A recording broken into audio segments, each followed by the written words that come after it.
Some killers act out of impulse, others out of rage, but then there are those who plan, who study, who rehearse.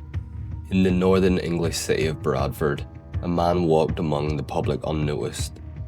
Not a monster, not a madman in the woods, but a student, a scholar of serial murder. He read about them, wrote about them, and then he became one.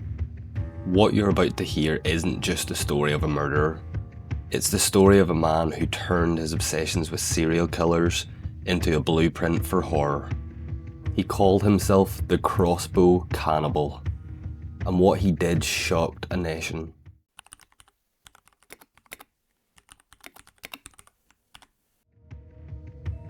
Steven Sean Griffiths was in his 40s, single, and studying criminology in Bradford.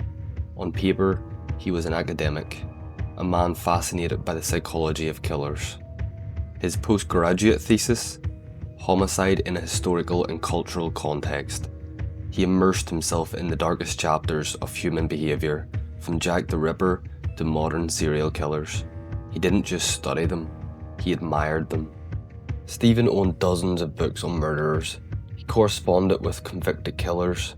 He built his life around understanding and emulating serial predators. Neighbours knew him as quiet. Some called him odd. Few imagined the depths of his obsession, and no one imagined what he would do with it. Between the years 2009 and 2010, 3 women went missing in Bradford. They were sex workers. Women often left unprotected, often unseen, often unheard.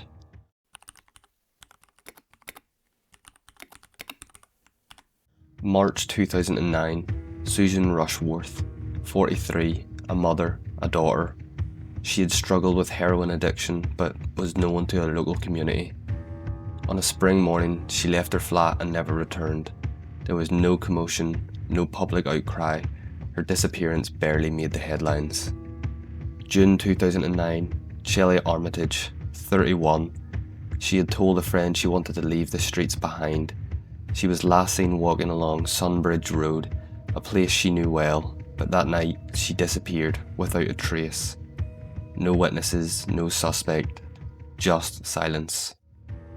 May 2010, Suzanne Blamires, 36, described as lively, kind-hearted and funny. She had battled demons of her own, but she had people who cared for her.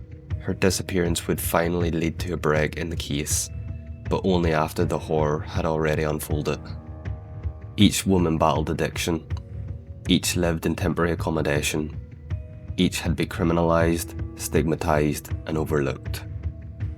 Authorities now believe Griffiths deliberately targeted them, not by chance but by design. He knew their routines, he knew where they would be, and perhaps most chillingly, he knew the society had stopped looking. For over a year, he hunted in plain sight. No bodies, no forensics, just missing person cases that no one seemed to connect, until it was too late.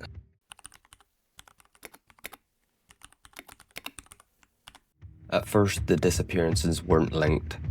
They were treated as isolated cases, but behind closed doors, detectives were beginning to notice a pattern.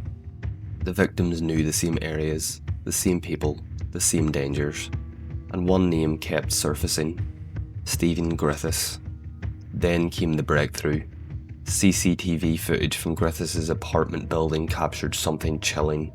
It showed Suzanne Blamires entering the building and never leaving. Days later, footage revealed Griffiths leaving the same hallway, holding a crossbow. Authorities searched his flat. What they found was horrifying. Evidence of dismemberment, blood traces, video footage Griffiths had recorded himself of his crimes. The killer had documented everything, as if he wanted to be studied, as if he wanted to be remembered.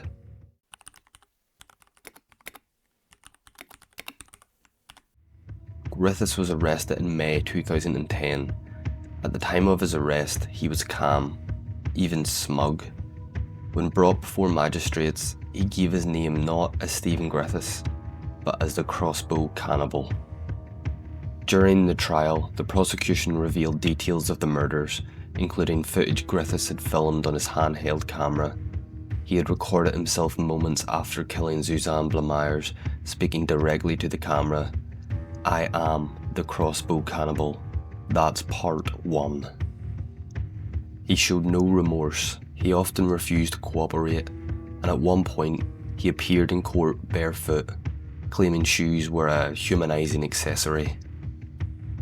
In December 2010, he was sentenced to life in prison for the murders of Suzanne Blamires, Shelley Armitage, and Susan Rushworth. He received a whole life order, meaning he will never be released.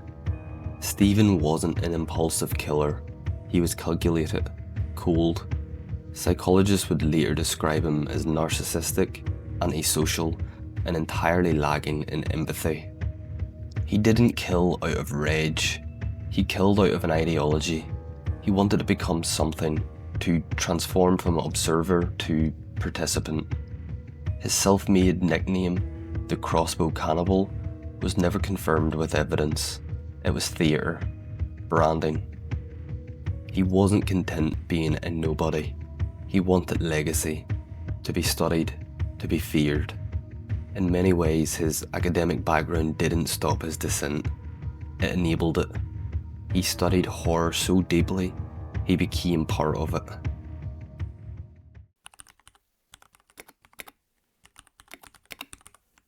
In the aftermath, Bradford was left in shock. Vigils were held, families mourned, and the city, once again, was forced to confront how vulnerable women have slipped through the cracks. The case led to calls for better protections for sex workers, for more mental health support, for a justice system that listens before it's too late. Griffiths remains in prison, but the lives that he took and the warning signs that were missed remain with us. Steven Griffiths was a student of evil, and his crimes turned fascination into something real, something irreversible. Knowledge doesn't always protect us. Sometimes it enables horror. Let us remember the names that matter. Susan Rushworth, Shelley Armitage, Suzanne Blamires. If you found this story important, subscribe for more deep dives into true crime cases across the UK.